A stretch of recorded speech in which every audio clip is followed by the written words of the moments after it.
আজ নিয়ে চলে এসেছি নতুন একটা রেসিপি নিয়ে। আজ আমি বানাবো টমেটোর চাটনি।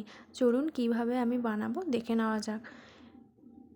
প্রথমে আমি কড়াই বসিয়ে দিয়েছি। কড়াইয়ের মধ্যে 2 থেকে 3 টেবিল স্পুনের মতো সর্ষের তেল, একটা শুকনো লঙ্কা আর কালো সর্ষে দিয়ে দিয়েছি। এবার কেটে রাখা টমেটোগুলোকে দিয়ে দেব। এর ওপরে দিয়ে দেব লবণ আর হলুদ, যাতে ভালো করে টমেটোটা সেদ্ধ হয়ে যায়। নাড়াচাড়া দিয়ে দেব।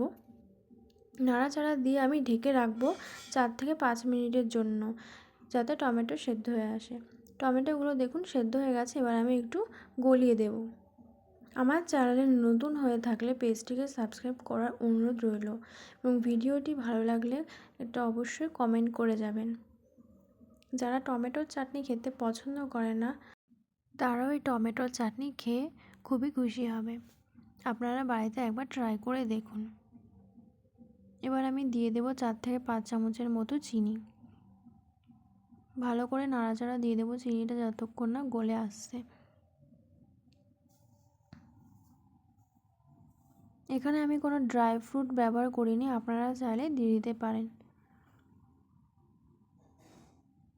দেখুন খুব সুন্দর একটা জেলি জেলি টাইপ হয়ে এসেছে।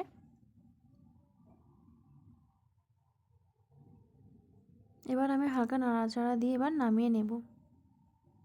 ভিডিওটি ভালো লাগলে অবশ্যই লাইক, কমেন্ট, শেয়ার এবং সাবস্ক্রাইব করে পাশে থাকবেন।